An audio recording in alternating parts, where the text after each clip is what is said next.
직업 조금 더 가보겠습니다. 제가 개인적으로 이렇게 바라볼 때 가장 첫 번째로 바라봐야 되는 것 중에 하나가 여러분 스스로 점검할 때 셀프 코칭을 한다면 내 마인드 자세가 제대로 되어 있는가 보셔야 됩니다.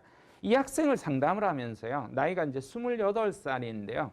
대학교 4학년 2학기 10월달 28살 청년이 아무것도 없다라는 거예요. 내가 이력서만이라도 손봐드리겠다, 자기소개서만이라도 손봐드리겠다라고 하니까 그것조차 없다라는 겁니다. 왜 없느냐 하니까 어차피 안 될 것 같아서 없다라는 겁니다.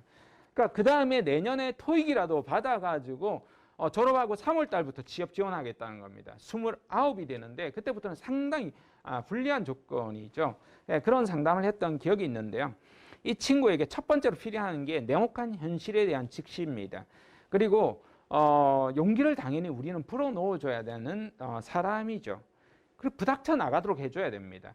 이 친구가 원했던 금융권 안 될 수 있습니다. 대기업 안 됩니다. 그럼에도 불구하고 끊임없이 내가 세상에 원하고 바라는 것에 대해서 부닥쳐 나갈 필요가 있다라는 그런 것을 일깨워 줬습니다. 그 다음에 이제 부정적 마인드입니다. 내가 가지고 있는 지금 어려운 이런 상황 속에서도 여러분이 어떤 선택을 할 거냐는 거예요. 어떤 친구는요, 이 어려운 상황에서도 내가 돌파해 나가기 위해서 온 정신을 다해서, 온 성의를 다해서 보여준다는 거예요. 취업이 되는 사람들이 있다는 겁니다. 그랬을 때 여러분은 스펙이 좋고 학벌이 좋고 뭔가 집안이 좋겠지 이렇게 생각을 해버리고 나면 저건 심포도일 거야 이렇게만 생각하는 것과 마찬가지로 정확하게 사실 조금 더 냉정하게 평가를 해볼 필요가 있다는 겁니다. 그러니까 최대한 여러분이 제가 오랫동안 청소년부터 5, 60대까지 상담을 하면서 느꼈던 것 중에 하나가요. 안 된다라는 이야기를 한결같이 많이 하더라는 겁니다. 나이가 40, 50대가 되어서 또 그때 뭐가 안 돼서 안 된다 이런 이야기를 많이 합니다. 그런데 제가 딱 상담을 하면서 느꼈던 것 중에 하나가 이건 이래서 절대 안 돼 이런 말을 안 해야겠다 이런 다짐을 하게 되었습니다. 여러분도 마찬가지입니다. 분명히 어려운 환경에 있더라도 그건 안 되는 거예요. 이렇게 하기보다는 어려운 환경이지만 한번 시도해 볼게요 라는 그런 자세로 살아간다면 많은 것들을 헤쳐나갈 수 있을 겁니다. 자, 이렇게 마인드를 보고 나면 방향성입니다. 여러분의 진로 목표, 기업 목표가 정확하게 맞는지 봐야 됩니다. 제가 한 공기업에 채용 대행을 했을 때인데요. 이 친구가 모든 조건이 다 괜찮아요. 근데 서류 전형에서 3.49, 그러니까 모집 공고에서 3.5였어요. 0.01이 모자라서 떨어졌어요. 근데 이 기업을 들어가기 위해서 7년을 준비했다는 거예요. 근데 최소한의 자격 조건조차 모른다라는 거예요. 그냥 무작위 준비한 거예요. 재수했다라는 거예요. 재수해가지고 공기업이 바뀝니까? 안 바뀝니다. 기본적으로. 그러니까 여러분이 최소한 취업 목표, 진로 목표를 알려면 기본 자격 요건을 알아야 되고 삶에는 융통성입니다. 그게 안 된다라면 바뀔 수 있다는 겁니다. 제가 대학 교수로 있을 때요. 조교인데요. 이 친구 29살이에요. 항상 모스 자격증이나 토익 시험 보는 걸로 봤을 때는 공부하는 학생이었어요. 취업 준비 학생이었었는데요. 이력 자기소개서를 봤는데요. 한결같이 꼼꼼하다는 겁니다. 그래서 제가 너 정말 꼼꼼하니? 이렇게 물어봤어요. 왜냐하면 꼼꼼한 걸 본 적이 없거든요. 꼼꼼하지 않다라는 겁니다. 근데 왜 꼼꼼하다라고 했느냐고 하니까 재무나 회계팀은 꼼꼼해야 된다라는 거예요. 이 바보.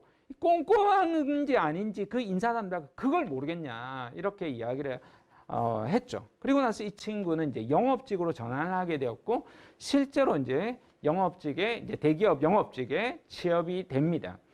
그러니까 여러분이 별거 아닌 것 같지만 실제로 이 친구는 진짜 꼼꼼하지 않게 교수님 나중에 식사해요 하고 나서 정리하지도 않고 갔던 친구였습니다. 그러니까 여러분이 어떤 진로 목표 이런 걸 보는 게 되게 중요하고요. 관점을 좀 넓혀보시고 그리고 아주 구체적인 사실 스킬도 중요합니다. 이 친구의 그 다음 입사 지원 동기가 안 좋았거든요. 그걸 다시 한번 바로잡아서 취업이 되었습니다. 자, 여러분이 그 다음에 이제 취업적인 스킬들입니다. 이력서, 자기소개서, 면접 아무것도 아니고 별거 아닌 거라고 생각하지만 상당히 중요합니다. 내가 비슷하거나 또는 내가 조금 더 모자라더라도 제가 이제 공기업 면접관이나 대기업 면접관으로도 외부 면접관으로 들어가거든요. 그러다 보면 공통적으로 제가 느끼는 것 중에 하나가 다양한 경험이 있는 학생이 대단히 유리하구나 라는 생각이 들고요. 그 다음에 이 말재주가 있는 친구들이 유리할 수 있겠구나 이런 생각들이 듭니다. 그래서 기본적으로 스킬이라고 너무 여러분 얕잡아 보지 마시고 이런 것들도 기본적으로 준비해 나가셔야겠죠.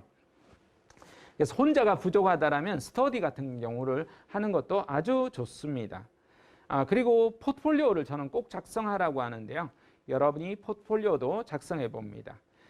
제가 30분 강의를 하려고 하다 보니까 굉장히 이제 빨리 하고 가는데요. 원래 이게 한 2시간 정도인데 압축해서 합니다. 그래도 한번 조금 더 갈게요. 자, 목표 기업 탐색입니다. 여러분들이 목표 기업 분석하면 그냥 딸랑 홈페이지 하나 보고 끝냅니다. 그래서는 안 됩니다. 여러분이 훨씬 더 디테일하게 정보 하나하나를 보고 그 기업의 장래성, 비전, CEO의 가치관, 뭐 주력 사업 아이템, 성장 가능성 모든 것들을 이제 다 보려고 하고 비교를 여러분이 해보셔야겠죠. 잘 모르겠다 이런 학생들은요, 업종이라는 걸 보셔야 돼요. 그러면 가장 좋은 것 중에 하나가 취업 포털 사이트입니다. 취업 포털 사이트 아무데나 들어가셔가지고 다 업종들이 있습니다. 그 업종에 가장 끌리는 것들을 무조건 2-3개 클릭을 하시고 그게 들어가 있는 채용 공고를 보시면 됩니다. 자, 단순 키워드 검색이 아니라 네이버에 들어가셔가지고요. 금융이라는 카테고리에 들어가셔야 됩니다. 거기에 들어가시면 기업 분석을 이렇게 할 수가 있습니다. 그러면 여러분이 들어가고 싶은 기업이 있으면 경쟁 기업들 분석이 됩니다. 그래서 비교 분석해서 갈 수 있겠죠. 그 다음에 경제연구소에서도요, 굉장히 유용한 기업 분석 자료들이 많이 나옵니다. 거기 또 여러분 양질의 돈 내고 봐도 아깝지 않을 정도로 좋은 자료들이 있으니까 보시면 좋겠습니다. 그 다음 금융감독원의 다트라는 공시 시스템도 활용할 수 있습니다. 그 다음 많은 학생들이 교수님 그게 기업 정보가 없어요. 이런 학생들이 많이 있어요. 그러면 그런 학생들이 보면 좋은 것 중에 하나가 중소기업 현황정보 시스템입니다. 여기를 봐도 없다. 이런 이야기를 하는 학생이 있어요. 그러면 업종이라는 그 기업보다 큰 업종 내의 큰 기업을 보셔야 됩니다. 중견기업은 대기업이 있기 때문에 거기에 대한 분석을 하고 들어가시면 되겠죠. 자, 이것도 캡처를 해두시고요. 이렇게 목표 기업을 선정하고 나면 왜 선정했는지, 이 목표 기업이 어떤 업종에 있는지, 대표 기업의 경쟁 전략은 뭔지, 떠오르는 핫 이슈가 뭔지 스스로 분석을 하고요. 여기에 대한 내가 가장 체육 자격 요건이 뭔지, 앞으로 갖춰가야 될 조건이 뭔지 이렇게 채워보십니다. 자, 이렇게 최소한의 여러분 자격 조건을 구축했다면 이제 마지막으로 부닥쳐 나가는 겁니다. 저는 이 부닥쳐 나가는 경험들을 이제는 과거에는 학교에서 공부를 잘해서 성적 순으로 과거에서 채용을 했다라면 그것만으로는 뽑지 않는 경우들이 되게 많습니다. 세상과 낯선 세계와 여러분이 부닥쳐 나갔느냐는 거예요. 그래서 여러분이 세상에서 하고 싶은 모든 경험들을 해나가도록 해나가는 게 중요하고요. 실제로 제가 이건 수업 시간에 내는 과제물입니다. 내가 좋아하는 이성 친구가 있다면 고백해보기, 내가 한 번도 해보지 못했던 거 시도해보기, 다양한 방법들의 시도를 요구하고 그것을 가지고 경험을 가지고 느낀 점하고 써보도록 합니다. 그러니까 실제로 경험을 그냥 가상 경험을 합니다. 연애도 가상 경험을 합니다. 부닥쳐봐야 알죠. 어떻게 말을 해야 되는지, 어떻게 해야지 마음을 사로잡을 수 있는지 너무너무 중요하잖아요. 그러니까 우리가 세상과의 이 경험이라는 것은 두려움을 떨쳐내야 되거든요. 이렇게 해나갈 수 있겠습니다. 자, 여러분 선박의 가장 안전지대는 어디입니까? 항구입니다. 나가지 않는 거죠. 그냥 계속 있는 겁니다. 인간의 가장 안전지대는 어디입니까? 무균실입니다. 그냥 아무데도 벗어나지 않는 거죠. 무균실에서 살면 됩니다. 그러면 어떻습니까? 인간의 목적을 상실하게 되는 겁니다. 배가 만들어진 목적을 상실하게 되는 겁니다. 배는 기본적으로 위험합니다. 파도가 치고 인생도 마찬가지입니다. 기본적으로 불안하고 이런 어려움들이 있을 수밖에 없다는 겁니다. 그럼에도 불구하고 우리는 낯선 세계와 한번 또 만나보려고 하고 부닥쳐 나가야 하지 않을까, 이렇게 오늘의 5가지 이야기를 마무리했습니다. 제가 아주 스피디하게 와서요, 여러분이 조금 속도 달린 점 너그럽게 양해 부탁드리고요. 여러분한테 많은 걸 전달해 드리고 싶었지만 이렇게 5개로 여러분 정리해 나가시면 가장 기본적인 포맷은 들어서지 않을까, 이런 생각이 듭니다. 잠시 후 토크쇼에서 뵙도록 하겠습니다. 수고 많으셨습니다. 감사합니다.